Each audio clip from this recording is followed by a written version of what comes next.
Hello again, diecast fans, and welcome to another episode of Jim's Magnificent Miniature Motor Cars. Now, our last episode, we did something a little different. We unboxed our first ever truck, even though it turned out to be the slightest bit disappointing. You know, it's nice to do something different every now and again. But now we're going back to our tried and tested videos, the cars, and we're revisiting a brand that actually let me down, that has let me down a couple of times. And I'm talking about Para64. I've only unboxed about 3 models thus far. The first ever Para64 model I unboxed was the Ruf CTR Blackbird. I unboxed it in both black and yellow, and I really loved it. In fact, to my knowledge, that car has won at least one fan contest, and it is a magnificent model. However, that said, the 2 subsequent Para64 models I unboxed, the Audi R8 LMS and the BMW M8, were, well, they were market disappointments in relation to that Ruf CTR. Now, this isn't a new model, but it's one I've been contemplating buying for quite some time. It's the Mitsubishi 3000 GT, or as it's known in Japan, the GTO. In fact, if you'll note, Para64 has used both labels. So it's GTO and 3000 GT, whereas it's really just one or the other. Anyway, so the nice thing about Para64 as always is that you can see the model before you actually do any unboxing. You can see it looks great. Okay, it's got really nice detailing. It's got side mirrors. It's basically got all the trappings of a premium diecast. All right, and that's going to be relevant later when we compare this to the other 3000 GTs or GTOs in my collection. And you know, I've already done a comparison video on the two. So let's do the unboxing proper so that I can give this car a grade. But I gotta tell you, it's looking good so far. All right, so here we are, taking it out of the acrylic case. And here's hoping that the screw does not give me a hard time. Oh my, this screw is designed to be easily removed. Look at that. It doesn't even need an actual screwdriver. All I had to do is twist this and it's free. Oh wow, this car is getting a bonus for that. That is some real ingenuity from the folks at Para64. And look at that. Marvelous. The stance is amazing. Just right off the bat, I don't even have to look at it very closely. This looks fierce. Oh my gosh. No, this is great stuff. Nothing wrong with the wheel offset. Remember, that was what did in the M8, which looked nice, except it had this really bad, super wide rear wheel offset. The axle's a little loose, but I can live with that.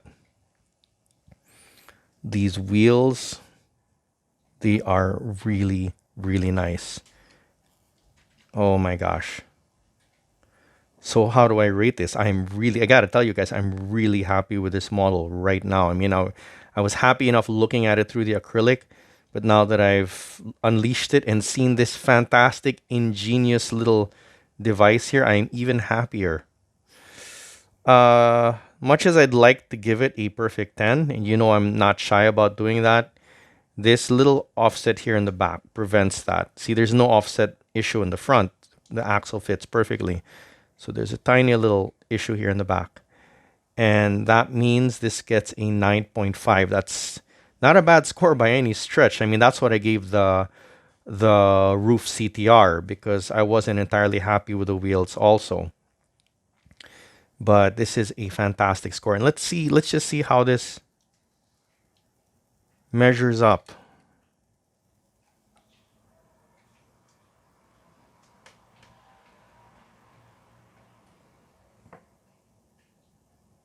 Oh my goodness, yeah. Looking really fine there.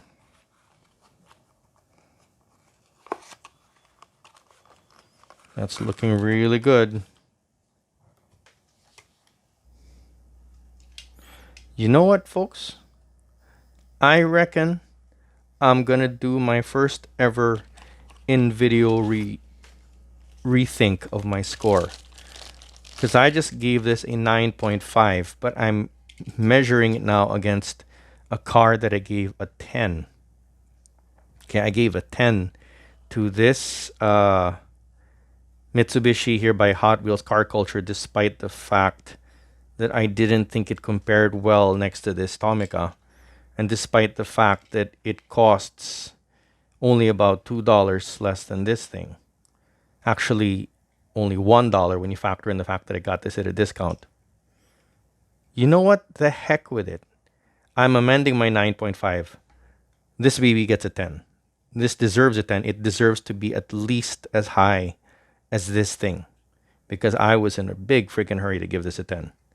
So just so we're clear, this Mitsubishi GTO by Para64 gets a 10, and I have no regrets. This is a car I am scoring above the Ruf CTR, which I gave a 9.5, and I'm not sorry about this score.